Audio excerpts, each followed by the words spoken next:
ወደ ኋላችን ተመልሰን በኢትዮጵያና በኢጣሊያ መካከል የነበረው መገናኛ አስተውለን ስንመለከት ከመጀመሪያው ጀምሮ ኢጣሊያ ኢትዮጵያን ለማጥቃት አገሩን ለመውሰድ ምኞቷ ምንም ጊዜ ያልተቋረጠ መሆኑን እናያለን። ይህንንም በፋሽስት ዘመን የዓለም መንግስታት ሁሉ የማይገባ መሆኑን ምንም ግልጽ አድርገው ቢፈርዱም ለመፈጸም አልተመለሰችም።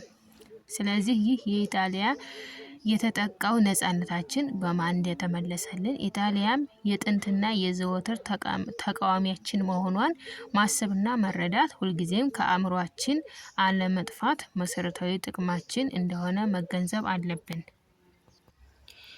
ኢጣሊያም ጥንታዊ ጠላታችን ነች ብለን ስንናገር በውጫሌ ውል ትርጉም ምክንያት በተደረገው በአድዋ ጦርነት ብቻ ሳይሆን ከዚህም ወዲህ ከዚያም በፊት ኢትዮጵያ በልዩ ልዩ ምክንያት ሊጎበኟት የመጡት የኢጣሊያ ተወላጆች ሁሉ በንግድ በሚስዮን እያመካኙ እየመጡ ለመንገዳቸው መሰረቱ ሀሳብ የፖለቲካና አጥቅቶ አገራችንን በተንኮልም በኃይልም ለመውሰድ የሚመቸውን መንገድና አኳኋን መርማሪዎች እንደነበሩ እርግጥ ነው።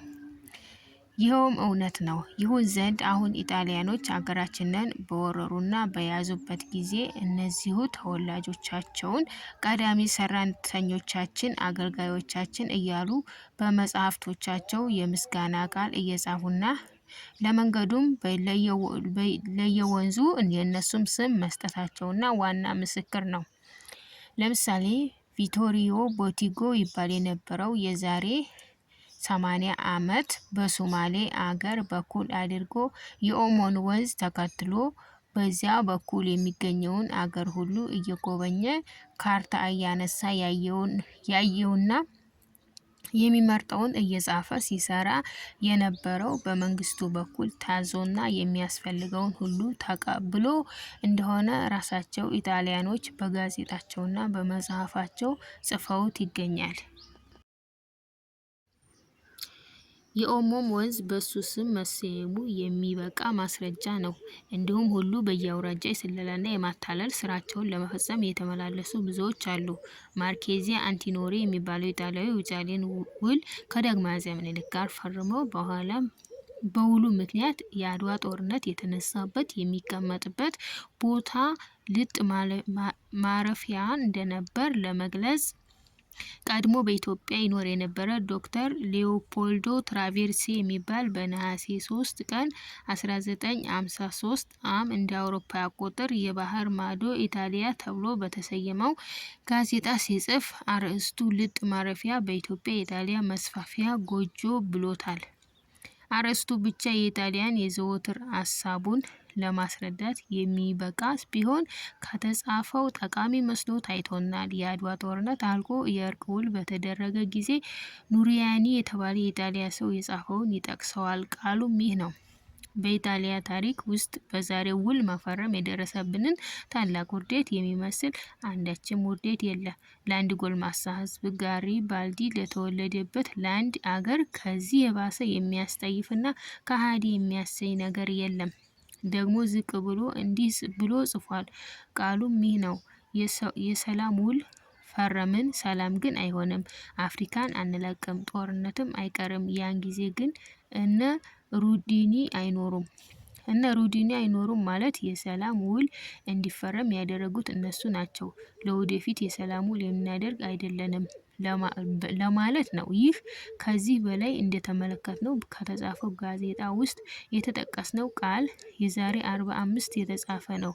ከዚህ በፊት እንዲያሰቡት ሁሉ ከዚያም በኋላ ሀሳባቸውን ባለማቋረጥ ቀጥለው ጊዜና ሰዓት ሲጠብቁ ቆይተው በትዕቢት የተነሳ ሕግና ስርዓት የማይመልሰው መንግስት በቆመላቸው ጊዜ ኢጣሊያኖች እንበል ምክንያት አገራችንን አጥቅተው 5 ዓመት ሙሉ ህዝባችንን ወንድሞቻችንን ቀጥቅጠው ከገሃነም በሚተካከል ኑሮ አግብተውን ነበር።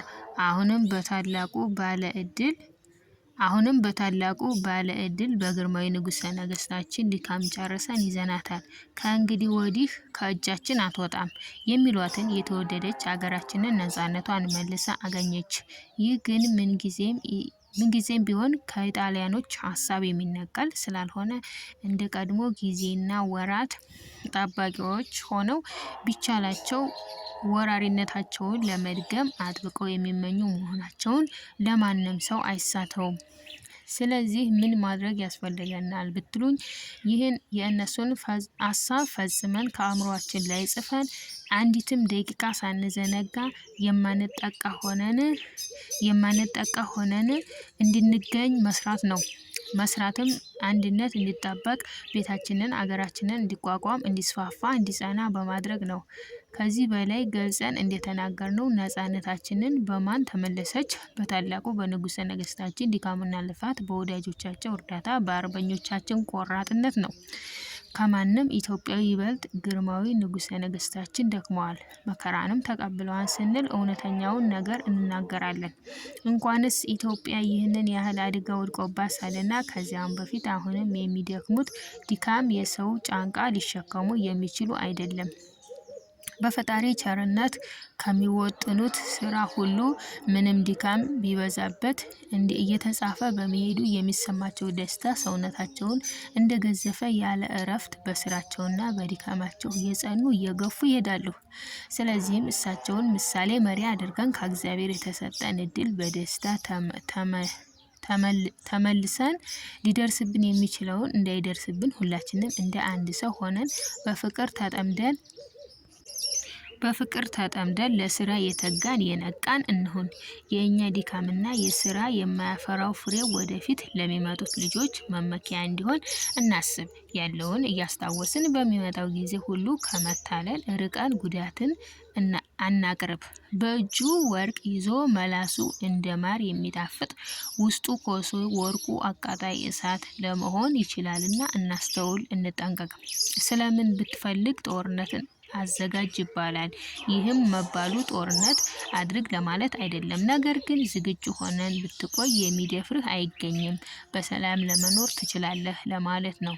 የተወደዱ ግርማዊ ንጉሠ ነገሥታችን ከቸርነታቸው ብዛት የተነሳ በየጊዜው በሬዲዮ ለሕዝባቸው ማፍቀር ልኩን ገልጾ ያሳየናል።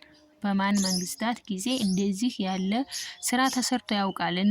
የዘውድ በዓላቸውን ምክንያት አድርገው ለመላው ሕዝብ የወሰኑለትን የመሬት ግብር ያስቀሩለትን ሸክም ሊያስታውቁት እንዲሁ ደግሞ አስተዳደሩን ለማሻሻል ማሰባቸውን መልካም ፈቃዳቸው ሆኖ ገለጹለት። ባሰቡትም በዚህ በድርድራቸው ምን ሊያደርጉ ነው?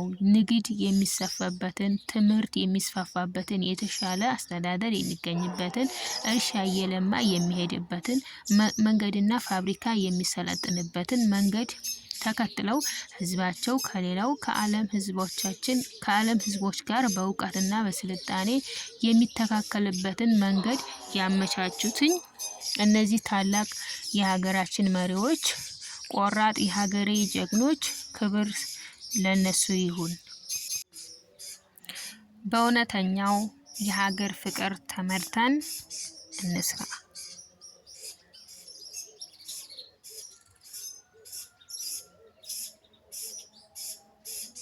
የካቲት 23 2018 ዓመተ ምህረት። አሁንም በድጋሚ መልካም የአድዋ የድል በዓል። ዘላለማዊ ክብር ለአባቶቻችን፣ ለመሪዎቻችን። ኢትዮጵያ እግዚአብሔር ይባርካት።